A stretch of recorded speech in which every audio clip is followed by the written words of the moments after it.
3 hectares de terrain pour 750 mètres carrés de pépinière. Seul Gilles Simon peut s'y retrouver. Tout est dans sa tête. Originaire d'Ousson-sur-Loire, il a installé sa pépinière à quelques kilomètres de là, à Poilly-les-Gien. C'était il y a plus de 40 ans. Chez lui, 14 000 variétés.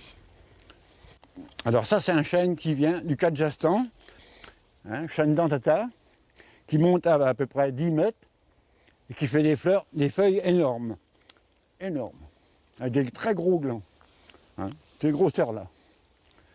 Là, il a quel âge cet arbre? Là, il a 10 ans. Ça pousse très lentement, très lentement. Sa spécialité, les espèces rares. Les plantes qu'on trouve uniquement dans une certaine collection botanique, comme les Anglais, qui sont très forts là-dessus, beaucoup plus forts que nous, et qu'on trouve uniquement dans les jardins européens. C'est original, c'est magnifique. Il suffit de connaître, c'est tout. Quand on connaît, c'est très beau. Déjà tout petit, sa passion c'était les plantes. Et à défaut de voyager lui-même, Gilles Simon fait venir des graines du monde entier. Il se fournit auprès des arboretums en France ou encore chez des collectionneurs en Grande-Bretagne, car aujourd'hui, les échanges sont plus difficiles. Beaucoup de pays ont bloqué l'entrée des graines sur l'Europe.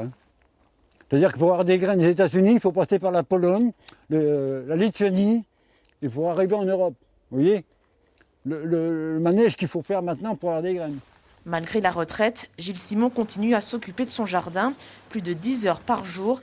Difficile de s'arrêter quand on a la main aussi verte.